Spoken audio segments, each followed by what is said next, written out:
Well, it could be the worst assault on Christians since the Middle Ages. Christians now under attack as Egypt slips closer to civil war. Muslim Brotherhood supporters stepping up their assaults on Christians, their churches, their homes, their businesses throughout the country. The best number out there seems to be that 38 churches have been burned across the country. 23 have been damaged. Dozens of homes and businesses, as I said, have been looted and burned. Some attackers have desecrated sacred graves.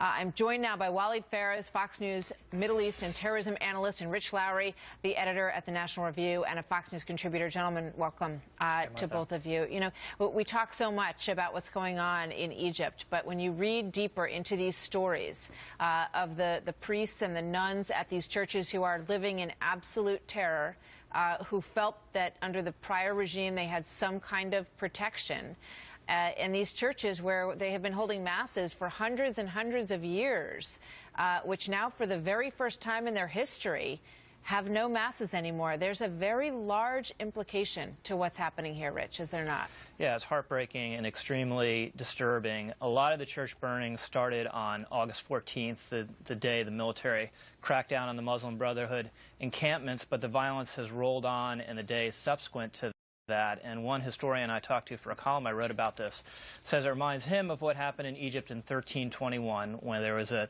similar wave of church burnings that really signaled the start of a centuries-long persecution of Coptic Christians in Egypt, which took the population roughly from somewhere less than half of the Egyptian population to its current 10%. And what we may be witnessing here is the start of the complete uprooting of Coptic Christians in Egypt, where eventually there'll basically be none left. And that's the goal, Walid, is it not, of the Muslim Brotherhood, to eradicate all Christianity from this area?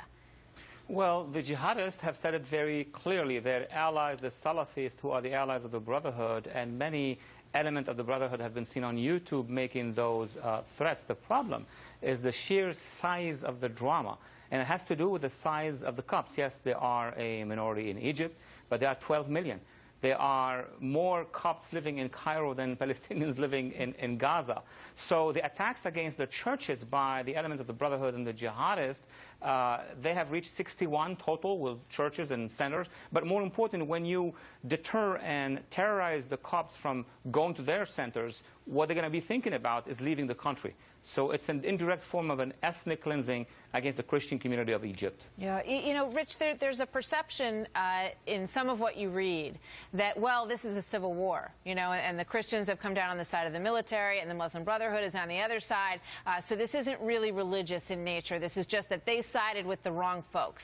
And the president did mention the burning of these churches very briefly. I think you called it a parenthetical phrase, a three-word phrase in his speech the other day.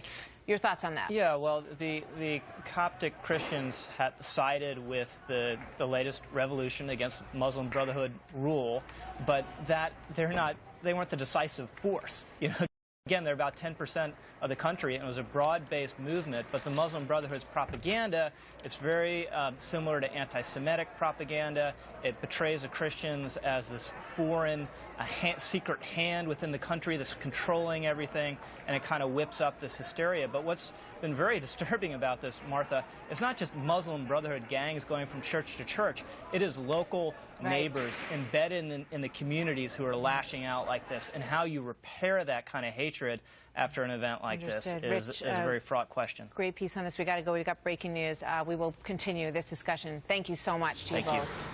Thank you.